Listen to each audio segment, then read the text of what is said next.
Welcome to Sunday Springboard with Melanie and Kimberlyn Coaching, where we help women recover from and flourish after stress and trauma. Have you heard this version of the Serenity Prayer? God, grant me the serenity to accept the things I cannot change, the courage to change the things I can, and the wisdom to bury the bodies of those who have hurt me. Or a sign on a company bulletin board: to err is human, to forgive is not company policy. Forgiveness is hard, and unforgiveness is even harder. Last week, we were talking about some of the thoughts that keep us from moving forward through change. Thoughts that either keep us on the lower levels of energy or thoughts that keep us at the beginning levels of the stages of grief. If you missed that video, you can watch it on the Springboard tab of my Facebook, on my website, KimberlynCoaching.com. You can actually also watch it on my business page, my Facebook business page. Either way, you can watch that video and catch up. But forgiveness was such a big thing that I decided it was important enough to pull it out and do a whole video just on forgiveness. When you hold a resentment against someone, it is allowing that person to live rent-free in your brain. It allows that person to remain in control of you. We don't want that. We want to be free. Holding a resentment is like drinking poison and expecting the other person to die. It doesn't work. They're still alive and we're the ones dying. One reason we find it hard to forgive is perhaps that we don't understand what forgiveness is. It's not saying what they did was not wrong. It's not saying it's okay. It's not trusting them again immediately, if ever. And it's not necessarily reconciliation, again, if ever. It is letting go of the need for our personal revenge against them, trusting them into God's hands. He is just as well as merciful, and He will give them exactly what they need, either punishment or consequences. That's just not our business. Rick Hansen, in his book Resilient, names two types of forgiveness, and I think this works really well. I like this, and hopefully you will too. If you relate to any of this and you think that maybe you could do this when before you thought you could not, give me a message, comment, or give me a message on my Facebook page.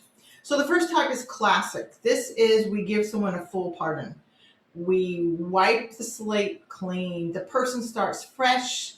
We don't pursue any kind of justice. And this often opens the door to a full restoration of friendship and relationship. This kind of forgiveness is easier if the person has done some repentance on their part, if they've done some work, if they're trying to change, and you can see that they are repentant and trying to forgive. This works better for the full pardon.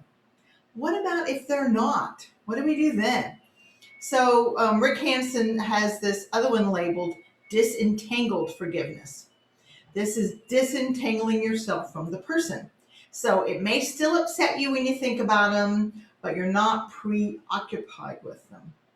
You may be pursuing justice, including punishment for them, or some kind of recompense from them, but you don't do it with ill will in your heart. You may never want to see them again, but you're not caught up in vengeful fantasies. You're not preoccupied with resentment. Again, they're not living rent-free in your brain. If the thought comes up or you see them, yeah, you might have a little bit of a negative thought there, but for the most part, you've let it go. Now, again, it does not mean that you trust them again. It doesn't mean you reconcile. It doesn't mean that you trust them. It just means that you're letting go your need and your desire for revenge, and you're setting yourself free. You're disentangling yourself from that person and the bitterness and the anger that what they have done to you has caused in your life. So how do we disentangle ourselves if we're not ready yet for the full pardon? And we may never be ready for the full pardon, and it may not be appropriate to ever give someone that full kind of pardon that we talked about earlier. So one of the things is we realize that we're not doing this for the other person. We're doing this to set ourselves free. So to start off, you need to let the truth be told. even if only for yourself. You need to let yourself think about it, accept it, name it to yourself, the truth of the matter, what really happened and what were the consequences to you. How did this truly hurt you? Now you can write this out. You can tell this to a friend or to a coach. You can write a letter to the person and not send it. It's just a therapy kind of thing to help let it go. Or you may, if you can, if it's appropriate, look the person in the eye and tell them, you did this, this hurt me. However, I am going to forgive you. Even if they don't accept it, even if they don't believe it, this is not you trying to convince them that they did this. This is just you knowing, I just need to say this. I just need to say this to move on. If you do that, if that's appropriate, you have to know that they may or may not listen to you. It's this. If you do this, it's just for you to know, I did all I could do to say what I need to say to move on. Might not be appropriate to do that. It might be dangerous to do that. But that's a possibility of something that could be helpful.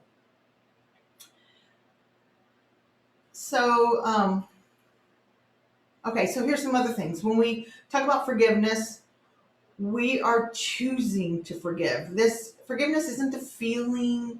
You don't wake up someday and just feel like, oh, I feel like forgiving today. That's not what forgiveness is. We make a choice that we're going to forgive, and we think about, what is the cost to me of staying in resentment? What is the cost to me? There are all kind of costs when we stay in resentment. Also recognize, what are the payoffs of keeping the resentment? Maybe you're just keeping on with it because you're hoping someday they will realize what they did to you and that they will say they're sorry.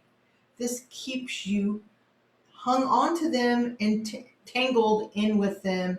Again, it helps them stay in control of you. Sometimes we can forgive more easily if we can believe that that person did the best they could do at the time with what they had.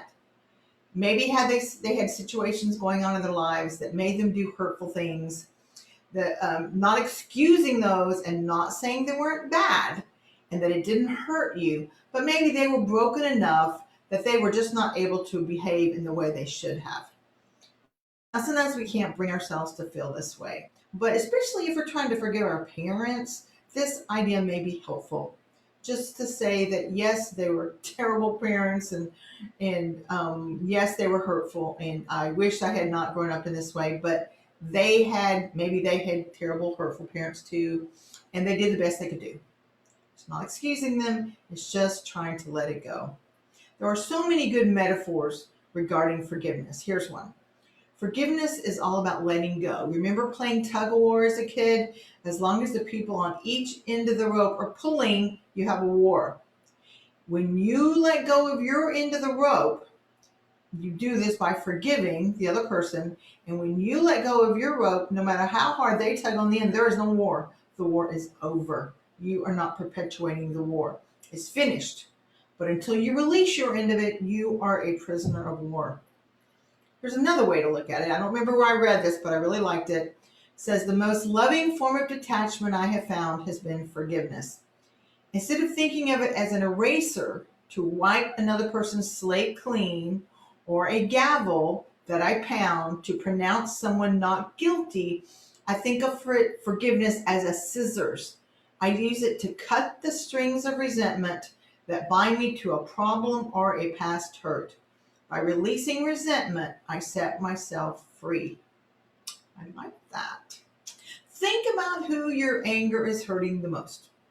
One of the reasons we find it so hard to forgive is that we feel like if we forgive them, they're getting away with it.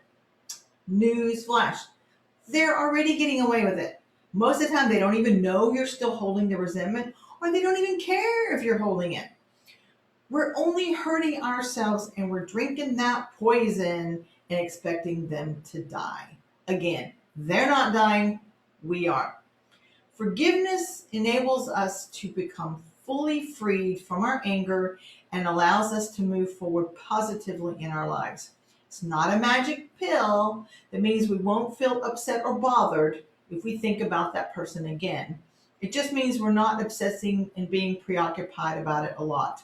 I like that because I think sometimes if we've decided to forgive someone and we've worked on it and we think we've forgiven them and then something happens, we see them or they do something, whatever, and it triggers us and we feel a little spark of anger or whatever. And we think, oh, shoot, I thought I'd forgiven them. And we beat ourselves up always, right? No, it doesn't mean that. You made a decision to forgive them, but it's not just a free ride. It's not a magic pill. You're still going to have those thoughts, and that's okay. It's all right. It's just that you don't dwell on them anymore. When that thought comes into your brain, you realize, oh, that was a thought. Yes, I remember that. I don't like that. Okay, let's move on. You are not in control of the first thoughts that you have, but we're in control of what we do with them afterwards. I can sit in it, and maybe I want to sit in it a little while. That's fine, perfectly fine, but then move on. If we decide we're just going to stay in it and lounge around in it, and you've heard the saying, the bird can land on your head, but don't let him build a nest. That's how we should be with these thoughts. Yes, we're going to still have these negative thoughts and feelings and anger, but we can feel them and move on. So let's talk about forgiving ourselves. Some of us can forgive other people fairly easily, but we have a terrible time forgiving our own selves. What about when we've done the things that we are ashamed of and we feel guilt and we're ashamed and we hurt somebody else? Or what about things we just feel embarrassed about? Not really things we consider bad, but maybe we let someone run all over us. We let them turn us into a doormat. We believed lies that they told us and we were fooled. And now we're just embarrassed. We didn't stand up for ourselves. We just, we stayed in an abusive relationship on and on and on for various different reasons. We didn't do anything wrong, but we feel embarrassed about this and we feel angry with ourselves. Maybe we feel like we will, hang on, I got a little ahead of myself. So these thoughts can be hard to let go of ourselves and to forgive ourselves for. Sometimes this feeling comes from fear. How can we trust ourselves again if we were so trusting and believing toward this other person and it went so badly, they hurt us so badly? So we're afraid, so we hang on to it because it's like, how can I trust myself? And then we're angry with ourselves and it keeps us from forgiving ourselves. Another time, it can also be prideful. If I could forgive my friend for doing this, but I cannot forgive myself for doing this, isn't that pride? Aren't I holding myself to a higher standard than I'm holding them? I'm thinking that I'm all this because, well, yeah, it's okay that you would do that or they would do that. But me, I can't do that. I can never forgive myself for doing that. That's prideful. We're holding ourselves up. We are all capable of doing a number of really bad things and not be bad people per se. It's part of the human race. Another thing is, if you're a Christian, talking to my Christians here, we know how to how to receive forgiveness from God. We know that Jesus' blood washes us clean, and yet we may still have a hard time forgiving ourselves. Again, this is a bit of pride. Aren't I saying here that my sin is so bad that Jesus' blood is not enough to forgive me? So even if we can if we can think about it in this way, we've offered the same kind of grace to other people, but if we can look at ourselves and say, okay, yeah, what I did was wrong, it was bad, it hurt people, hurt myself also. Can we just allow that at the time we did the best we could do and maybe it was not good enough and maybe it was even bad? And maybe, probably, if we had a chance to do it over again, we would do it differently. Maybe we could give ourselves that much grace. Because the thing is, we can't do it over. It's the past. It's done. We cannot change the past no matter how much we would like. So if we want to move forward and heal, we have to forgive ourselves. as well as forgiving others who have hurt us. Sometimes, before we work on forgiving others, we might need to make amends to a person we have hurt.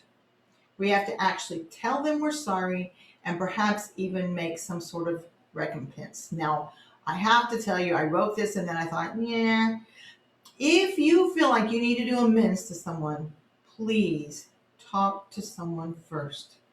If you're familiar with 12-step programs, we talk about making amends, except when to do so would injure them or others. You can make amends to someone and hurt them while you were just trying to make yourself feel better. That is not what this is about. You don't want to tell someone, hey, I'm sorry that I had bad thoughts about you, or I'm sorry I slept with your wife and they didn't even know. So, whatever it is that you're thinking about, if you feel like you need to do an actual live amends to a person, please talk to someone, talk to a friend, talk to a mentor, talk to a sponsor, talk to a coach, talk to someone, and get a reality check to figure out, do you really need to do the amends, and if you do, how do you do that to the best of your ability and the best way that will not hurt the other person. Sometimes what is better to do is what we call living amends. In this kind of amends, we don't necessarily apologize to that person. We don't say anything to them. We just start living in a way that we wished we would have before. So this living amends is what you generally do with your family members. They're tired of hearing you, especially if you're an addict. They're tired of you saying you're sorry, and your sorry doesn't mean much. But you start living in the way that you should have all along.